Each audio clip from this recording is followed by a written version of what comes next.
Hi, everybody. It's Tracy. Thanks for coming today to talk about standards-based IEPs. I went to a conference back in May and then also a follow-up just last week. So I'm still pretty new at this, but I'd like to share with you some of the tools and things I've learned by attending the conference. And if you have any questions or comments or anything, please feel free to follow up with me afterwards. So we're going to talk about standards-based IEPs and the college and career readiness standards and the Minnesota standards and how they're combined. Discuss important parts creating the standards-based IEPs. I'm going to show you some really cool templates and websites and things that can help you create the perfect PLAF and roll right into those goals. And then you're going to have ample time to practice. So benefits of a standards-based IEP, obviously it bends the best of special education to standards-based education. And we're really focusing on how we can eliminate that gap with students with disabilities and keeping them accountable for activities like all other students. And then, with that gap, we're figuring out, how it's impacting their education and how their disability is impacting that skill level or that education and minimizing that gap to our best intent. So through standards-based IEPs, students should really focus on they're going to know that they receive that specially designed instruction linked to general ed curriculum. They're going to receive the appropriate accommodations to help with their achievement at grade level, and then hopefully getting to that success beyond high school. Parents then have a better understanding of what's expected of their students and a good idea of where their child is functioning in relation to that to the grade level expectations and how to help them minimize that gap. So here we have the college and career readiness, or the Common Core state standards, okay? Minnesota has adopted those ELA state standard or Common Core standards.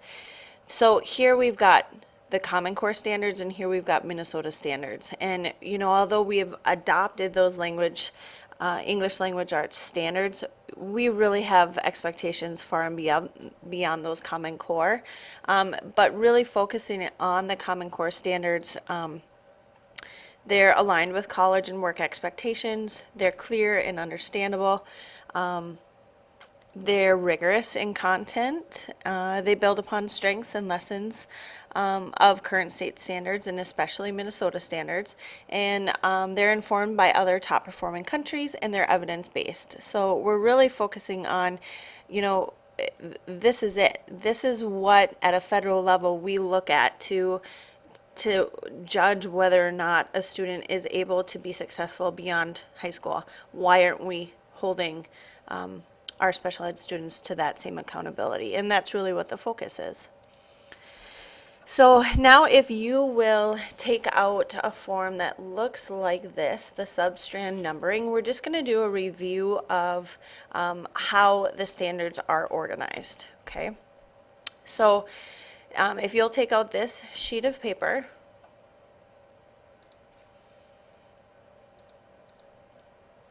so standards are organized into three main sections. The K-5 standards kind of clump English language arts with all other areas, so literacy and history, social studies, science, and tech subjects. And then the 612 is broken up into ELA specific and then all the other literacy for history, social studies, science, and tech subjects. So we today are going to talk about the K-5 ELA standards and the 612 ELA standards, okay? So now as we break up English language arts, we're breaking it up into four specific categories. So we've got reading, writing, speaking, viewing, listening, and media literacy, and language, okay? Now, here's how standards are coded. So the first number is that grade level. The second number is the strand. So that's back to where we were before.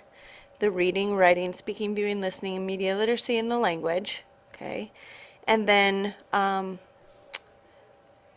the substrand, which is that Common Core anchor standards, the college and career readiness standards, okay? And we'll talk about those, and then the benchmarks specifically with each one of those. So the Common Core anchor standards, they are the fundamental skills that we want all students to have when they graduate from public schools, okay?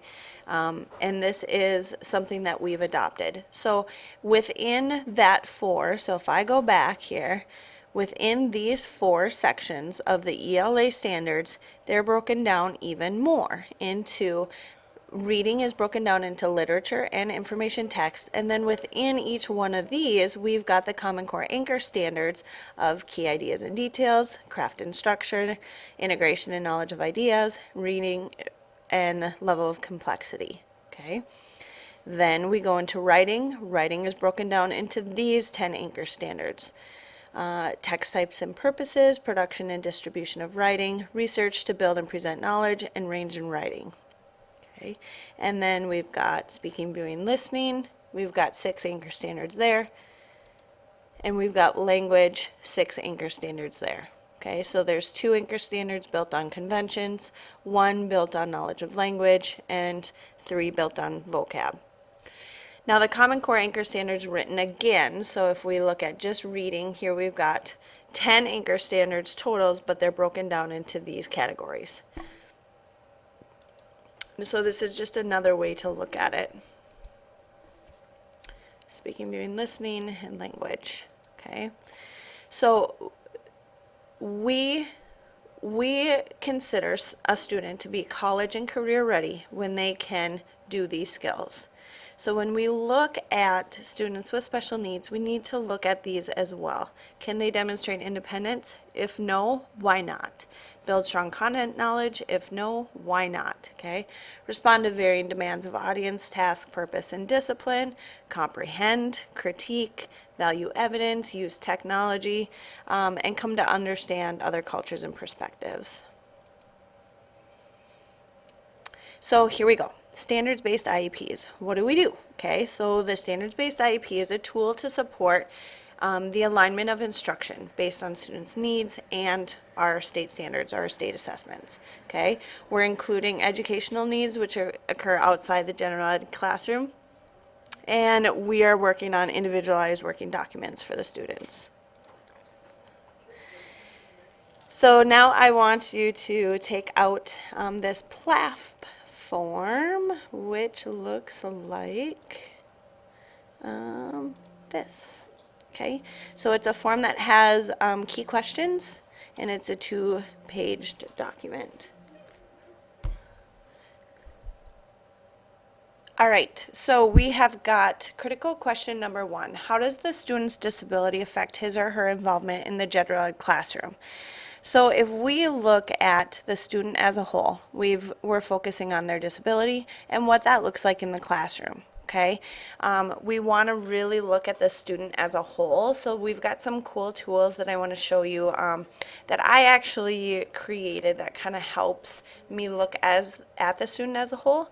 So if you look at critical question number 1, this template is just something I created that kind of helps me go through and say, you know, does the student have trouble sustaining attention? Yes. What does that look like? Well, they only have trouble sustaining attention when it's on material that they're not interested in, or when it's group activities, or blah, blah, blah, okay? Then you look at each aspect. And what I do is just go through it, circle it, and I make comments on the student. So it helps me just really focus on the student as a whole and things that I might forget, but helps us really focus on the students, the whole person and their whole perspective. So also include, though, what has and hasn't worked, and then their progress from the last IEP, any goals and objectives that they have improved on or they obviously still need to work on, and then what their services looked like in the past. Okay.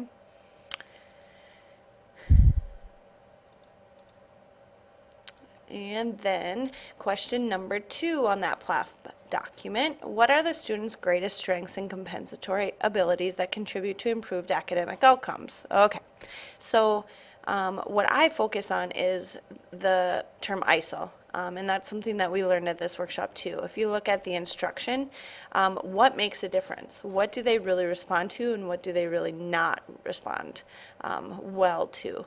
Their curriculum, what's worked for them in the past, the environment. Obviously, that's a huge factor on a student's success. Make sure you include that. And then what kind of learner are they? Include strategies, accommodations, assistive technology. And this is also to help you get the complete picture. This is where you're going to put anything about attendance, discipline, any other issues that might happen.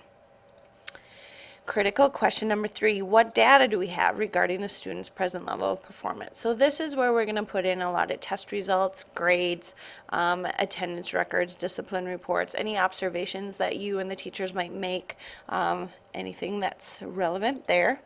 And then critical question number 4, given grade level expectations, what are the most essential grade level standards that must be addressed? Okay, now we don't have to address all of one standard, and we don't have to address all grade level standards. That's the most important thing to remember here. We're looking at this student and what do they need to have in order to be successful.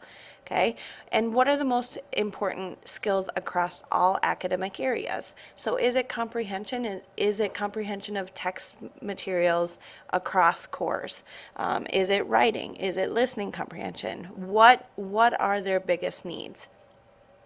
And then we need to look at the gap. Are there any prerequisite skills that we need to accomplish in order for them to be successful in these areas? And then critical question number 5, what other relevant needs resulting from the student's disability must be addressed that are not tied to standards? So this might be other things that are really constricting the student from learning in the classroom. Those might be social skills, those might be behavioral skills, things like that. OT, PT, speech. Obviously we need to include those things. And we're going to include information from the parents as well in this section, and then transition areas for secondary students. All right, so the goals. Once we've created a really strong PLAF, the goals kind of just come. And so when you look at the student as a whole and get that whole perspective, and you really look at how a student's going to be successful in their future, what skills do they need to have to do that, and you've identified those in the PLAF, then those standards are going to come. So I'll help you with that a little bit. So we've identified the biggest area of need, and now we've kind of figured out where they're at and what the gap is. So I want you to now just take a look at this. And you don't have this, but I can get this for you if you want. But we've got some vertical standards. Okay, so right now we're looking on text type and purposes. So this is a writing anchor standard. And if we look at the vertical, just the standards in a vertical way, we can really look at how things overlap. And I'm actually going to I'll move into something like this so it's a little bit easier to see. So here we've got key ideas and details. So this is anchor standard number 1 in the reading. And so we look at, at a kindergarten level, they need to ask and answer questions, okay, about key ideas and details. Then, here we're doing it again. Grade 2, now we're doing who, what, when, where, why. There's a lot of repeat as we go. It's really the complexity of thinking that we're looking at, maybe using some larger vocab words or asking it in a different way. So it really helps create their level of thinking to a deeper level. I have shared this with you too. So maybe at a kindergarten level, we're using words like repeat or list or match, who, what, when, where, why, okay? As we get on to those higher level complexities, we're going to use words like categorize, cause and effect, predict, interpret, organize. Now we're going into strategic thinking. We're assessing, we're citing evidence, we're drawing conclusions. As you can see, the complexity of thinking or maybe the vocab or the terms that you use just keep getting bigger and bigger. Are we asking them to do a lot of the same things? Absolutely. but we're using a little bit higher skill concept. And this is something that you